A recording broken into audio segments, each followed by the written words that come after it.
25th September, 1888. A letter arrived at the Central News Agency in London. It began, "Dear boss, I keep on hearing the police have caught me, but they won't fix me just yet." It was signed, Jack the Ripper. The police dismissed it as a hoax. 3 days later, 2 more women were dead. London, autumn 1888. The east end of the city was already one of the most overcrowded and dangerous places in the world. Poverty was absolute. Disease was constant. Violence was ordinary. But what happened between the 31st of August and the 9th of November that year was something the city had never seen. 5 women were murdered, all in Whitechapel, all within a mile of each other, all with a surgical precision that terrified the public and baffled the police. Ann Nichols, Annie Chapman, Elizabeth Stride, Catherine Eddowes, Mary Jane Kelly. Their names should be remembered. The murders were brutal. The killer left almost nothing behind. No witnesses, no weapon, no motive that Scotland Yard could identify. What the killer did leave were the letters. Scotland Yard assigned their best detectives to the case. They interviewed thousands of people. They had no forensic tools by modern standards, no DNA analysis, no fingerprint database, no CCTV. What they had were witnesses who saw nothing, and letters from someone who claimed to be everything. The Dear Boss letter was the first, signed Jack the Ripper, a name that had not previously existed. It gave the killer his identity. Then came the From Hell letter. This one was different. It arrived with a small cardboard box. Inside the box was half a human kidney. The letter read, "I send you half the kidney I took from one woman, preserved it for you, t'other piece I fried and ate it, was very knees."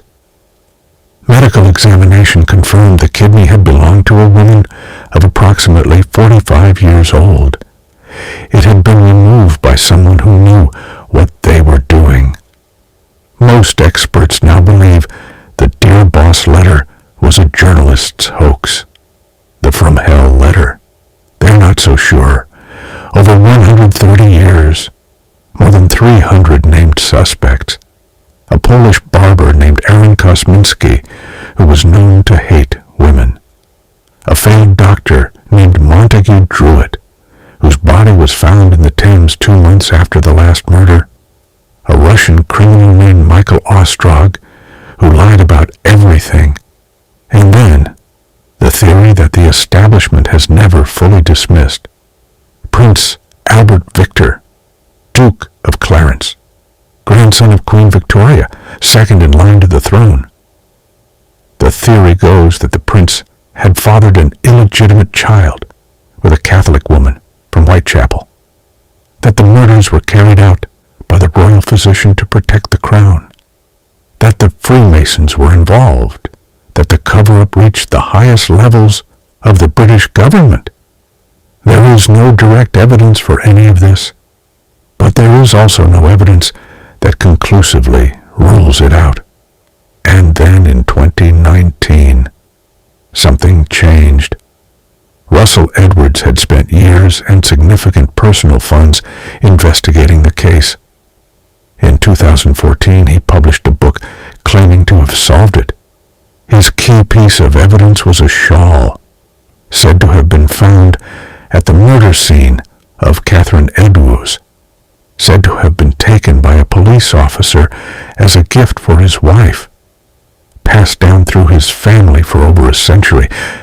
Edwards had the shawl tested for DNA. Working with Dr. Jari Luhalainen, a molecular biologist at Liverpool John Moores University, mitochondrial DNA was extracted from stains on the fabric. The DNA matched 2 people, the victim, Catherine Eddowes, and a living descendant of Aaron Kosminski. Edwards declared the case closed. Jack the Ripper was Aaron Kosminski. The scientific community was not so certain. Questions were raised about the chain of custody of the shawl, about contamination, about the statistical methodology. A peer review in the Journal of Forensic Sciences raised significant concerns. The case remains officially unsolved. So here is the question that has never been satisfactorily answered. If the DNA evidence points to Aaron Kosminski, why has no official body accepted this conclusion? Why has Scotland Yard not formally closed the case? One explanation is purely scientific. The methodology used has been questioned by credible experts. Without a reproducible peer-reviewed finding, the evidence cannot be considered conclusive. But there is another explanation, one that the establishment will never confirm. If the royal family theory contains even a fragment of truth, if the murder investigation was deliberately misdirected in 1888, then officially closing the case requires admitting that it was never properly conducted in the first place. That is a door no official body will voluntarily open. Jack the Ripper killed at least 5 women in 10 weeks in the autumn of 1888.